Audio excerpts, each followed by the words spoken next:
샬롬!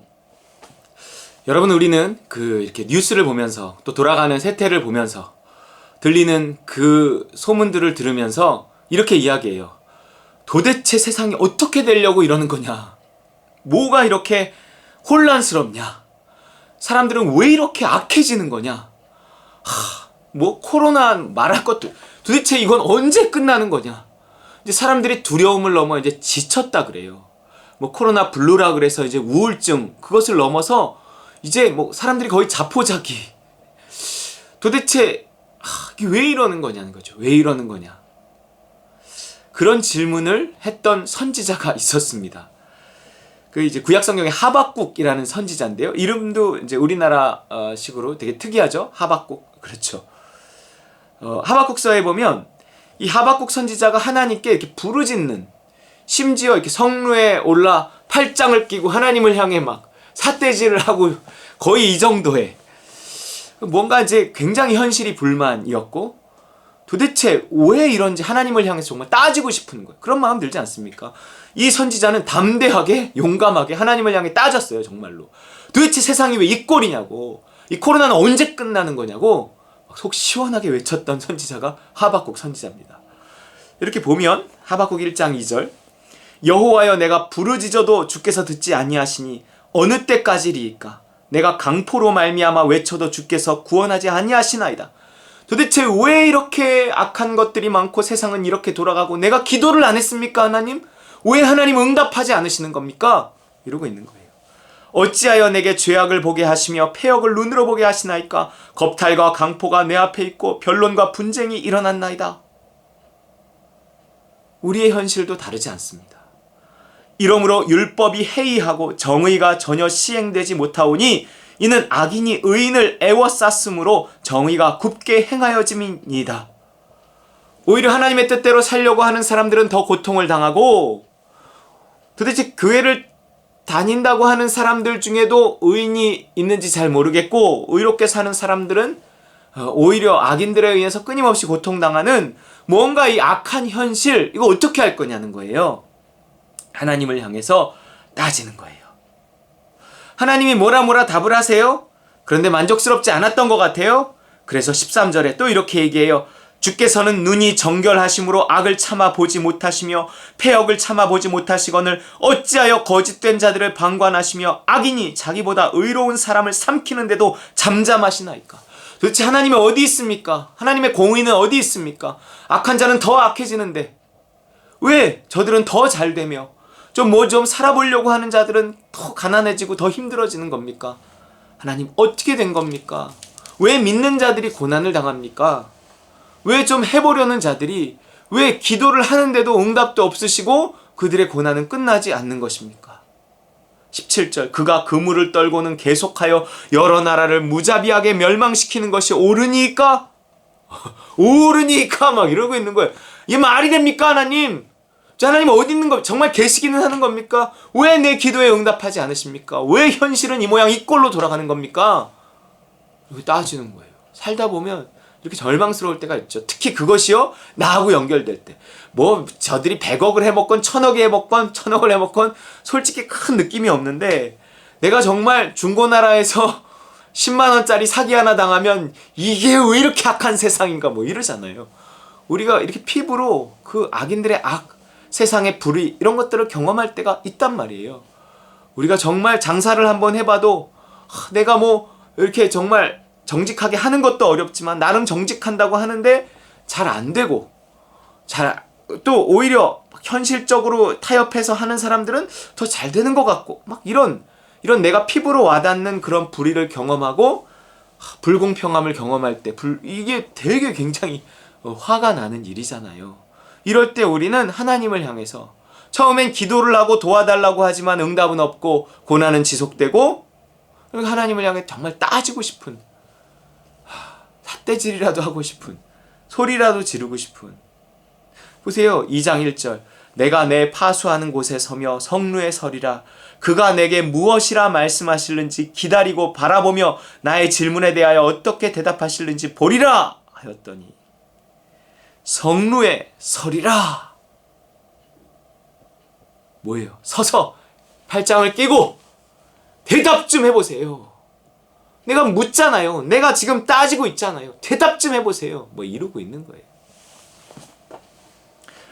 그런데요, 그때 하나님의 음성이 들리는데 요약하면 딱 한마디인데 그 한마디가 이 하박국, 이렇게 불평과 불만하고 하나님을 삿대질하던 이 하박국의 생각과 마음과 인생을 송두리째 바꿔놨어요. 정말 이거는 코페르니쿠스적인 전환, 뭐 이런 천동설, 지동설 이런 거 있잖아요. 이렇게 바꿔놓은 한마디가 있었습니다. 그것이 무엇인지 이제 나와요. 반전이죠. 2절, 하박국 2장 2절, 여호와께서 내게 대답하여 이르시되 너는 이 묵시를 기록하여 판에 명백히 새기되 달려가면서도 읽을 수 있게 하라. 뒤에 나오는 많은 말들이 아닌 것 같아요. 요 한마디인 것 같아요. 여러분 이거 우리요 정말 이렇게 써서 붙여놔야 돼요. 제 설교는요 결국 이 한마디로 요약됩니다. 뭔지 보세요. 달려가면서도 읽을 수 있게 크게, 우리 달려가면서도 읽을 수 있게 핸드폰 바탕화면에 이런 거죠. 이 묵시는 정한 때가 있나니 그 종말이 속히 이르겠고 결코 거짓되지 아니하리라. 비록 더딜지라도 기다리라. 지체되지 않고 반드시 응하고 성취되는 그 신약, 새로운 약속이 시작되는데 그 새로운 약속이 무엇인가? 4절, 보라 그의 마음은 교만하며 그 속에서 정직하지 못하나. 악인들의 마음은 교만하고요 정직하지 못해요. 그들의 형통을 부러워하지 말아야 돼요. 그러면 의인은요, 정말 하나님의 뜻대로 살려고 하는 사람들은요, 그들이 안 되는 걸 어떻게 설명할 거예요? 그들이 뭔가 생각대로 풀리지 않는 걸 어떻게 설명할 거예요? 의인은 이래요. 보라 악인을 향해서 그의 마음은 교만하며 그 속에 정직하지 못하나 의인은 그의 믿음으로 말미암아 살리라. 아멘. 여러분 이 한 구절을요 신약 성경이 3번을 인용해요. 바울이 2번, 히브리서 기자가 1번이에요. 로마서 1장 17절, 갈라디아 3장 11절, 히브리서 10장 38절. 어떤 구절을 신약 성경이 3번이나 인용하는 예는 저는 거의 없다고 봐요. 근데 이 의인은 그의 믿음으로 말미암아 살리라, 달려가면서도 명백히 읽을 수 있게 해야 하는 이 한 구절은요 신약 성경이 3번이나, 사도 바울이 2번이나 인용한단 말이에요. 의인은 그의 믿음으로 살리라 하는 거예요. 악인은요 교만하고 정직하지 못해요. 의인은 믿음으로 말미암아 사는데 교만의 반대는 뭐 겸손, 악인의 반대가 돼야 되니까 겸손. 겸손한 자는 믿음으로 말미암아 살아요. 우리가 겸손해야 되잖아요. 겸손이 뭐예요? 믿음으로 사는 거예요. 믿음으로 살지 않는 건 교만이에요. 믿음이 뭐예요? 믿음은 들음에서 나고 들음은 그리스도의 말씀으로 말미암는다니까요. 내가 그리스도, 내 삶의 주인, 내 삶의 왕, 내가 주인으로 모신 예수는 그리스도요 라고 고백한 그 예수님, 예수 그리스도의 음성을 듣고 그 음성이 주는 믿음을 따라 순종하는 삶이 겸손한 거예요. 교만은 뭐예요? 그걸 듣지 못하고 구하지 않고 듣지 못하니까 자기 생각대로 살아야죠. 혹은 남이 말하는 대로 또 끌려다니죠. 이게 교만이에요. 뭔가 하나님 외에, 예수님 외에 믿을 만한 사람이 있고 믿을 만한 것이 있는 거예요. 내가 돈이 있으니까 이 돈 갖고 하면 되지. 내가 지식이 있으니까 지식 갖고 하면, 내가 영리함이 있으니까, 내가 정보력이 있으니까, 내가 믿을 만한 사람이 있으니까 그런 것들을 믿고 의지해서 선택하는 거예요. 삶을 살아가는 거죠. 그것을 향해 뭐라 그러냐? 교만이라 그래요. 교만이에요. 그 속에 정직하지 못한 거예요. 그럼 의인은요? 정직한 거예요. 정직한 거예요. 정직한 게 뭘까요? 거짓은 뭘까요? 우리 순종이 정직이에요. 순종이 진실을 따라 살고 진리를 따라 사는 거예요. 진리 대신 성령의 인도하심을 따라 사니까 그것이 정직이에요. 여러분 악인은요 정직하지 못해요. 악인은 자기 힘으로 살아가거든요. 자기 뜻으로 살아가요. 그 자기 힘으로 자기 뜻대로 자기가 선택해서 살아가는 삶은 정직하지 못한 삶이에요. 결국 그 인생이 정직하지 못하게 끝이 나요. 무엇이 정직인가? 믿음을 따라 순종한 것이 정직이에요. 의인은 그 믿음으로 말미암아 사는데, 믿음으로 말미암아 사는 것이 겸손이고 정직이라는 거예요. 악인은 믿음으로 살지 않으니 그것이 교만이고 정직하지 못한 거짓이고, 그렇죠. 우리가 거짓된 삶을 살면 안 되고 정직한 삶을 살아야 되잖아요. 교만한 삶을 살면 안 되고 믿음으로 믿음으로 겸손으로 살아야 되잖아요. 그게 뭐냐면 곧 믿음으로 사는 거예요.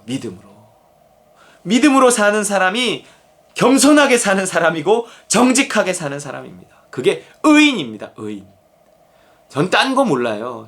딴 거 모르겠어요. 전 지식의 은사 뭐 이런 건 잘 없어요. 그래서 좀 광범위하게 잘 모르고 예수님의 제자 이름도 잘 모르고 지명도 잘 모르고 잘 몰라요. 저는요 말씀의 지혜의 은사가 있어요. 말씀 속에서 깊이 있게 길러내는 은사. 어떤 걸 보면 똑같은 구절을 보는데도 계속 뭔가가 새롭게 떠오르는 하나님의 말씀 속에 하나님의 음성을 듣는 은사. 근데 그 말씀이 이렇게 나에게 끊임없이 해주는 말은 뭐냐면 의인은 믿음으로 말미암아 사는다는 거예요. 믿음으로 사는 거예요. 믿음에 초점을 맞추고 사는 거예요. 믿음이 나를 살리고 내가 믿음을 따라 살 때 그 길에 행복이 있고 승리가 있고 성공이 있지, 저 악인들의 악이 성공하는 것을 부러워할 이유가 없단 말이에요. 그들은 행복하지 않아요. 그들은 그게 성공이 아니에요. 그걸 부러워할 필요도 없어요. 악인의 형통을 부러워해야만 안 돼요. 의인이 믿음을 따라 살았지만 겉으로 잘 안 될 수 있지만 겉모습과 상관없이 우리 안에 형통함이 있고 우리 안에 그 순종에 따른 하나님의 사랑이 공급되기 때문에요. 뭐 부럽지 않아요. 의인은 믿음으로 말미암아 사는 것입니다. 다시 한번 우리의 믿음을 새롭게 하고 정말 믿음으로 사는 의인된 삶을 살아가는 저와 여러분 되시기를 주의 이름으로 축원합니다.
가나안 땅 귀한 성에 들어가려고 내 무거운 짐 벗어버렸네.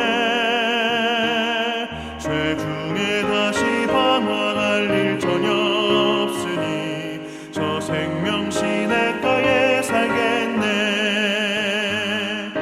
길이 살겠네. 나 길이 살겠네. 저 생명 시냇가에 살겠네.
당신의